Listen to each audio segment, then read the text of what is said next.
E aí, pessoal, vamos para a nossa terceira atividade do segundo bimestre de matemática, tá? Essa atividade vai servir para o quarto período e de sexto a nono ano, certo? É a mesma atividade e o assunto será números primos, certo? Então, vejam só. Números primos representam um conjunto, certo? O conjunto dos números naturais maiores que 1, veja só, maiores que 1, e com apenas dois divisores, o 1 e ele próprio. O que é isso? Vamos lá, a gente tem exemplos aqui, tá? O 2.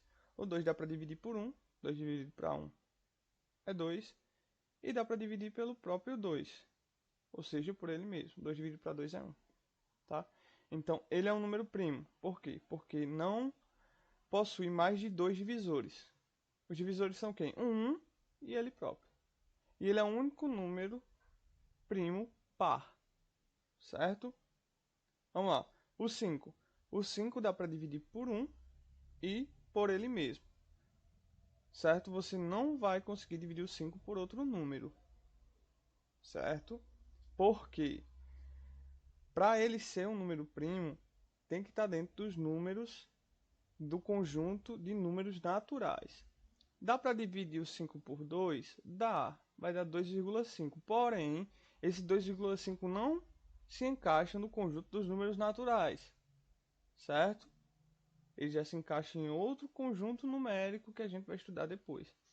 Então, para ser uma divisão exata, ou seja, para um número ser primo, tem que existir uma divisão exata, certo? Então, 5 dividido para 1 é 5, e 5 dividido para 5 é 1. Ponto. A mesma coisa acontece com o 7, certo? 7 dividido para 1 é 7, e 7 dividido para 7 é 1. Acabou. E aí, assim acontece com todos os números primos. Só divide por 1 e por 7, tá? E aí, aqui vem dando algumas dicas, vem falando algumas coisas, tá? O 1 é divisível apenas por ele mesmo, então ele não é um número primo. O 2 é divisível apenas por 1 e pelo 2, então ele é um número primo. O 7, pelo mesmo motivo, por 1 e por ele mesmo, que é o próprio 7, então ele é um número primo. Já o 8 ele é divisível por 1, que dá 8, por 2, que dá 4, por 4, que dá 2, e por 8, que dá 1. Então ele não é um número primo, ele é um número composto, porque ele tem mais de dois divisores, certo? E aí a gente cai em regras de divisibilidade, certo? Para a gente saber se um número é primo ou não. Se ele se encaixar nessas regras, ele não é um número primo, certo? Ou seja, se dividir por 2 não é um número primo, porque já vai dividir por 1, por 2 e por ele mesmo. Então não é um número primo. Se dividir por 3, mesma coisa. Se dividir por 1, por ele mesmo e por 3, ele não é um número primo, certo? Se dividir por 4, pelo mesmo motivo. 5, mesmo motivo. 6 e 7, pelos mesmos motivos, tá? E aí quando você lê, você vai ver que aqui está falando mais, dando mais detalhes, certo? Sobre as regras de divisibilidade.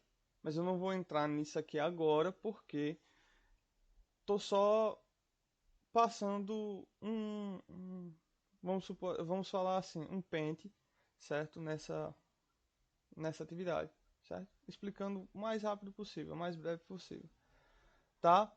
Então, veja só, a atividade em si, certo? O número 1 vai pedir para que você segure todos os números primos, ok? Então vocês vão ver aqui, vão estudar, vão procurar e vão fazer, seguindo aquelas regras de divisibilidade, saber quais são os números primos, ou seja, os números que só conseguem ser divisíveis por um e por ele mesmo. E aí vocês circulam. Depois, no número 2, vocês vão dizer quantos são. E no 3, vocês vão escrever esses números primos. Tá? Vamos colocar aí. O que vocês encontraram na tabela, vocês colocam aí embaixo. Simples assim. Se precisar de alguma coisa, é só falar comigo. Vou tentar ajudar o mais rápido possível. Tá bem? Abraço e até a próxima.